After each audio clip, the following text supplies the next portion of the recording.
Hello everyone, this is the part 1 of chapter 3 current electricity physics line by line. So in this video lecture we will go first through the notes and then we will go to the NCERT pages. So if you are new to this channel, so subscribe my channel and like the video. So let's start and move ahead. So first we will go to the chapter titled current electricity. So this chapter has two words, first is current and second is electricity. So what does we mean by current? So current, whenever suppose we have a charge and if ये charge अगर ये motion में रहेगा चलेगा, if it is in motion then it will be current. So charges in motion constitute an electric current. जो charges motion में होंगे वो करंट कहलाएंगे, जो रेस्ट पे होंगे वो करंट नहीं होते.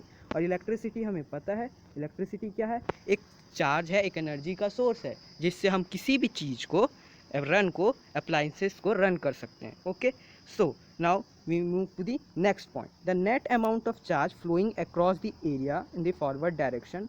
तो जो किसी भी टाइम इंटरवल टी में जो नेट चार्ज होगा वो क्या होगा? Positive charge minus negative charge.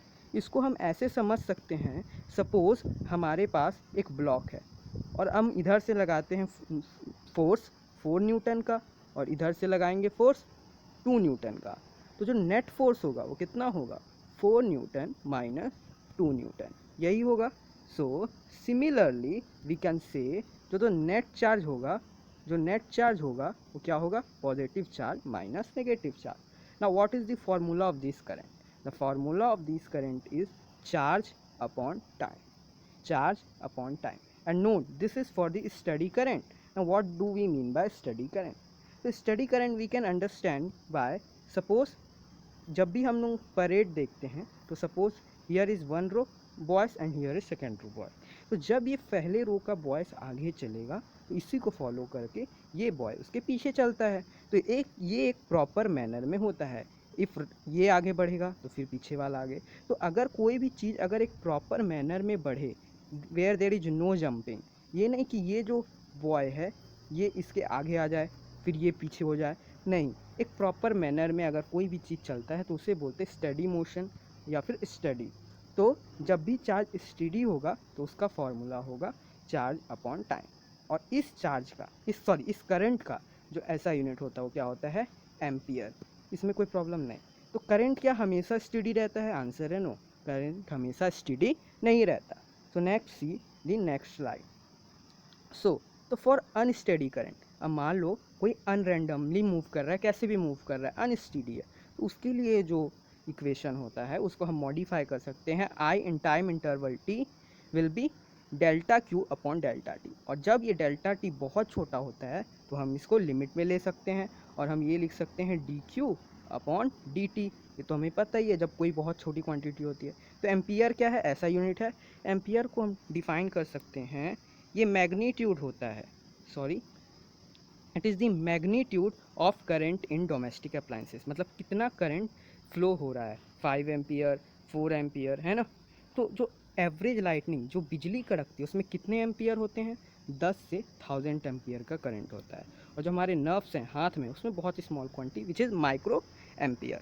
So let's see our next slide and we have come to the our first page of NCERT.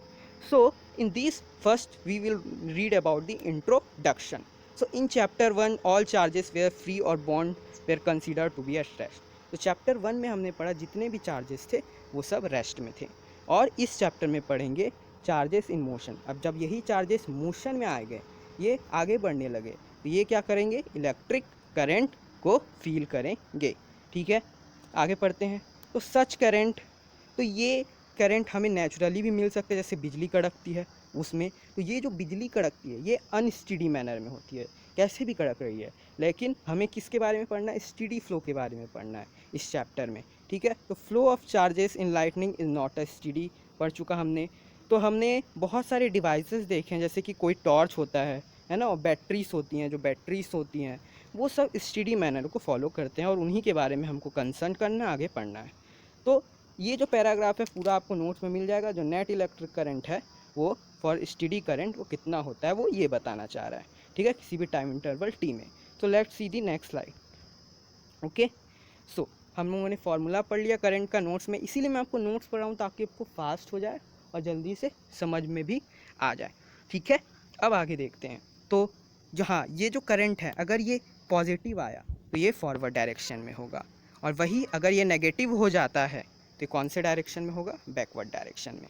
ठीक है, ये करंट अगर, और फिर हम लोगों ने अनस्टेडी के बारे में पढ़ लिया है ना, ऐसा यूनिट पढ़ लिया एम्पियर नोट्स में, इसीलिए मैं आपको नोट्स पढ़ाऊँ ताकि फास्ट हो जाए। फिर हम लोगों ने एम्पियर को देख लिया कि वो मैग्नीट्यूड होता है करंट का, लाइटनिंग के बारे में पढ़ लिया, हमारे नर्व्स के बारे में पढ़ लिया, माइक्रो एम्पियर में रहता है जो कि। Now we will talk about electric current in conductors. तो इसमें क्या कहता है कि कोई भी कंडक्टर कैसे अपने आप में करंट को फ्लो करता है। तो जो मेटेलिक कंडक्टर रहता है उसमें क्या होते हैं, चार्जेस की जो नेगेटिव चार्ज हैं, इलेक्ट्रॉन हैं, उनकी मूवमेंट होती है।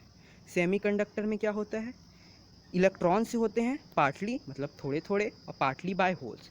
होल्स हमें आगे पढ़ना है, इतना समझ लीजिए कि होल्स जब कभी भी इलेक्ट्रॉन का लॉस हो जाता है एक पोजीशन से, इलेक्ट्रॉन का लॉस हो जाता है एक पोजीशन से, तो उसको हम होल्स कहते हैं। इसको आगे देखेंगे। Liquid negative ion and positive ion, electrochemistry में पढ़े हैं, नेगेटिव आयन और पॉजिटिव आयन में डिविएट हो जाता है, चैप्टर 3 में पढ़ेंगे आप क्लास 12 के। सुपर कंडक्टर में होता है Cooper pair. Cooper pair generally electron का अपोजिट पेयर होता है, उसको हम आगे देखेंगे, लेकिन ये हमारे अभी कोर्स में नहीं है तो इसको हम ही नहीं जाएंगे। ठीक है, तो डायरेक्शन क्या होता है करंट का, पॉजिटिव डायरेक्शन। सपोज ये पॉजिटिव डायरेक्शन इधर है, तो डायरेक्शन क्या होगा करंट का, आई का डायरेक्शन क्या होगा, इधर होगा, है ना, करंट को आई से रिप्रेजेंट करते हैं। और सपोज इलेक्ट्रॉन इधर है, इलेक्ट्रॉन का डायरेक्शन इधर है, तो इलेक्ट्रॉन नेगेटिव होते हैं, तो डायरेक्शन क्या होगा करंट का, अपोजिट होगा, ये भी जानते हैं हम। Thermal velocity of free electron, तो फ्री इलेक्ट्रॉन कोई भी मेटल में रेंडमली बहुत ही हाई स्पीड से मूव करते हैं। ठीक है, तो उसी स्पीड को हम कहते हैं velocity of free electron. Electron in metal move randomly high speed, जो कि इतने के आसपास होती है, ऑर्डर ऑफ 10⁵ मीटर पर सेकेंड का इन्वर्स। और जो एवरेज, अगर हम इस थर्मल वेलोसिटी का एवरेज सारे डायरेक्शन में मिलाएं, सारे डायरेक्शन में, तो कितना आता है, 0। Okay, let's see in the next slide what. तो ये जो पूरा पैराग्राफ है आपका, ये वाला जो जितना भी पूरा पैराग्राफ है, ये आपको यही बस बेसिक आइडिया देगा कि हम इस चैप्टर में क्या पढ़ने वाले हैं, क्या क्या होता है, वगैरह वगैरह। ठीक है, तो ये जो पूरा पैराग्राफ है ये मैं आपको नोट्स में कवर कर दिया, और एक दो पॉइंट मैं आपको बताते चलूँगा। सो ये जो पॉइंट है कोलिजन वाला, ठीक है, the electron will move due to thermal motion during they collide with the fixed ion an electron sorry we will move to the same page. एक electron colliding with ion emerge at same speed, ये passage आपको क्या कहना चाहता है हम इससे समझते हैं। सपोज हमारे पास एक इलेक्ट्रॉन है, ठीक है, और इसमें कोई भी एक्सटर्नल से इलेक्ट्रिक फील्ड नहीं आ रही है, तो लेकिन जब दो इलेक्ट्रॉन हैं वो आपस में क्योंकि कोलाइड होते हैं, आपस में टकराते हैं वाइब्रेशन से, ठीक है, तो जो इलेक्ट्रॉन का कोलिजन का पहला इनिशियल स्पीड होता है और जो फाइनल स्पीड होता है, कोलिजन के बाद भी जो स्पीड होता है, वो दोनों स्पीड होता है, उनमें कोई भी चेंजेस नहीं होते, सब कुछ सेम होता है। ठीक है, तो यही ये कहना चाह रहा है। लेकिन जब आप कोलिजन हो जाएगा तो ये इलेक्ट्रॉन का डायरेक्शन ये किस तरफ जाएगा वो आप नहीं बता सकते, पूरा रैंडम होता है वो। ठीक है, तो डायरेक्शन जो होता है वेलोसिटी का कोलिजन का, वो कम्प्लीटली रैंडम होता है। ठीक है, आगे देखते हैं। तो यही आपको ये जो पूरा ये जो टॉपिक है ये इम्पॉर्टेंट नहीं है, ये आपको बस बेसिक आइडिया देगा कि क्या क्या हो रहा है। ठीक है, तो हम टाइम पास नहीं करेंगे, वैसे भी हम नोट्स में जो इम्पोर्टेंट था वो देख चुके हैं। Now we will go to the Ohm's law. तो ओम्स लॉ जो जिन्होंने दिया था वो थे G.S. ओम, यानी कि साइमन ओम, 1828 में दिया था। उन्होंने कहा जो पोटेंशियल होता है वो डायरेक्टली प्रोपोर्शनल होता है करंट के, जितना ज़्यादा पोटेंशियल उतना ज़्यादा current. V is equal to RI। तो जब ये हटेगा कांस्टेंट तो क्या आएगा, प्रोपोर्शनलिटी, एक कांस्टेंट आएगा जिसको हम बोलते हैं रेजिस्टेंस। रेजिस्टेंस अब क्या होता है, रेजिस्टेंस होता है किसी भी चीज़ में रोकना। सपोज यहाँ करंट जा रही थी, ठीक है, और अगर इस करंट में हम लोग रेजिस्टेंस लगा देते हैं तो वो इस करंट को फ्लो होने से रोकेगा, रुकावट करने वाला, ठीक है, उसको बोलते हैं रेजिस्टेंस। उसकी ऐसा यूनिट क्या होती है, ऐसा यूनिट होती है उसकी ओम। ठीक है, और ये आर सिर्फ और सिर्फ मटेरियल पे डिपेंड नहीं करता, ये डायमेंशन पे डिपेंड करता है कि लेंथ कितना है, ब्रेथ कितना है, हाइट कितना है, वगैरह वगैरह। सो let's C our next topic. Okay, so this resistance, ये जो आर है वो डायरेक्टली प्रोपोर्शनल होता है एल के और इन्वर्सली प्रोपोर्शनल होता है एरिया के। ठीक है, directly proportional to length, inversely proportional to area. अब इन दोनों को इक्वेशन को कंबाइन करेंगे तो R is directly proportional to length but inversely proportional to area. और जब ये प्रोपोर्शनैलिटी को हटाएंगे तो कांस्टेंट आएगा जिसको हम कहते हैं रो, जिसको हम कहते हैं रो। और v is equal to I R, हमने पहले ही पढ़ा था ओम्स लॉ में। अब r की जगह हम ये वैल्यू पुट कर सकते हैं, तो हमने पुट कर दिया, तो जो इक्वेशन आएगा मॉडिफाई होके वो हमारा ये है। ये जो है रेजिस्टिविटी, लेकिन ये रेजिस्टिविटी सिर्फ और सिर्फ मटेरियल पे डिपेंड करता है, not on dimension, length breadth से उसको कोई फ़र्क नहीं पड़ता। तो हमने ओम्स लॉ को देखा, तो हमने पढ़ लिया v डायरेक्टली प्रोपोर्शनल टू आई, इन्होंने GS ओम ने दिया था, ठीक है, ऐसा यूनिट। तो देखिए नोट्स के कारण आपको सब चीज़ फास्ट होते जा रहा है, इसीलिए मैं आपको नोट्स बताते जा रहा हूँ। अब ये जो पैसेज है उन्होंने उसमें क्या समझाया कि सपोज़ ये एक ब्लॉक था, सपोज़ एक ब्लॉक था, ठीक है, ये ब्लॉक। अब उसको मैं सेम एक ब्लॉक को ला के जोड़ दूंगा जिसका लेंथ सब सेम होगा, तब जो रजिस्टिविटी में चेंज आएगा और जो एरिया में चेंज आएगा वो क्या होगा। तो अगर लेंथ हम बढ़ा देते हैं तो रेजिस्टेंस क्या होगा, लेंथ बढ़ेगा तो रेजिस्टेंस बढ़ेगा, तो लेंथ डबल तो रेजिस्टेंस क्या हो जाएगा, डबल। और एरिया हाफ, अगर एरिया कम तो रेजिस्टेंस क्या बढ़ेगा, बढ़ेगा, क्योंकि डायरेक्ट इन्वर्सली प्रोपोर्शनल था, है ना। तो उन्होंने कहा कि जब लेंथ को बढ़ाएंगे, डबल करेंगे, तो क्या हो जाएगा, रेजिस्टेंस भी डबल हो जाएगा, 2R, ठीक है। तो आप ये सब बहुत ही मतलब बकवास चीज़ें दी रहती हैं ज़्यादा से ज़्यादा, ठीक है। और एरिया को कर देंगे कम, तो इससे हमें पता चलता है resistance is directly proportional to L. और एरिया की बात करें तो एरिया को हाफ किया तो रेजिस्टेंस डबल हो जाएगी, तो इससे हमें ये रिलेशन पता चल जाता है कि जो रेजिस्टेंस है वो इन्वर्सली प्रोपोर्शनल होता है एरिया के। तो हम लोगों ने ये सारा चीज़ नोट्स में देख चुके हैं। आगे बढ़ते हैं अब, ठीक है। करंट डेंसिटी जिसको हम रिप्रेजेंट करते हैं जे से, किससे रिप्रेजेंट करते हैं, जे से। तो ये करंट डेंसिटी को हम रिप्रेजेंट करते हैं जे से, ठीक है। तो करंट डेंसिटी क्या होता है, current per unit area, current per unit area. Current per unit area से कहने का मतलब है कि किसी भी पर्टिकुलर एरिया में जितना करंट फ्लो होता है उसे हम बोलते हैं करंट डेंसिटी। इसका फॉर्मूला होगा करंट अपॉन एरिया, यानी कि आई अपॉन ए, इसी को हम कहते हैं करंट डेंसिटी, जिसको डिनोट करते हैं हम जे से। और इस करंट डेंसिटी का ऐसा यूनिट होता है एम्पियर मीटर का स्क्वायर, एरिया का मीटर स्क्वायर और आई का एम्पियर, करंट का एम्पियर। तो जो रिलेशन बिटवीन होता है इलेक्ट्रिक फील्ड और करंट डेंसिटी के बीच में जो रिलेशन होता है वो क्या होता है, electric field is equal to current density into rho, ठीक है। अब आगे देखते हैं कंडक्टिविटी। अब अगर मैं इस रो को रेसिप्रोकल कर दूं, यानी कि 1 अपॉन रो कर दूं, तो वो होता है हमारा कंडक्टिविटी, जिसको हम रिप्रेजेंट करते हैं सिग्मा से। तो रो इज इक्वल टू क्या हो जाएगा, 1/रो, ठीक है। इसका ऐसा यूनिट ओम का इन्वर्स, मीटर इन्वर्स, ओम को अगर रिवर्स कर दे तो क्या हो जाता है, मो, और मो मीटर इन्वर्स, और साइमन मीटर इन्वर्स साइंटिस्ट के नाम के ऊपर।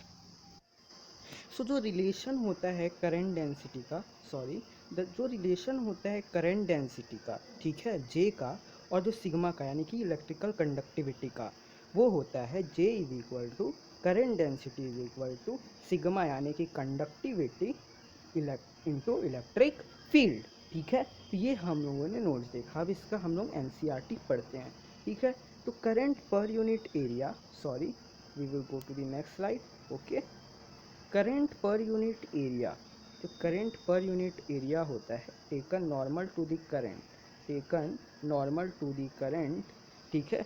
तो जो करंट पर यूनिट एरिया होता है उसे हम जानते हैं करंट डेंसिटी कहते हैं। तो जो ऐसा यूनिट होता है इस करंट डेंसिटी का, हमने बात किया था, वो क्या होता है, एम्पियर मीटर का स्क्वायर, ठीक है। तो हम लोगों ने ई क्या है, मैग्नेट इलेक्ट्रिक फील्ड है, रिलेशनशिप भी पढ़ा नोट्स में इलेक्ट्रिक फील्ड और करंट डेंसिटी के बीच में, है ना। और कैपेसिटेंस के बारे में पढ़ा हमने, है ना, कैप कंडक्टिविटी के बारे में, कैपेसिटेंस कहीं और का टॉपिक है, और जो करंट डेंसिटी है उसका जो हम लोग ने रिलेशन पढ़ा कंडक्टिविटी के साथ में, है ना, j is equal to sigma E.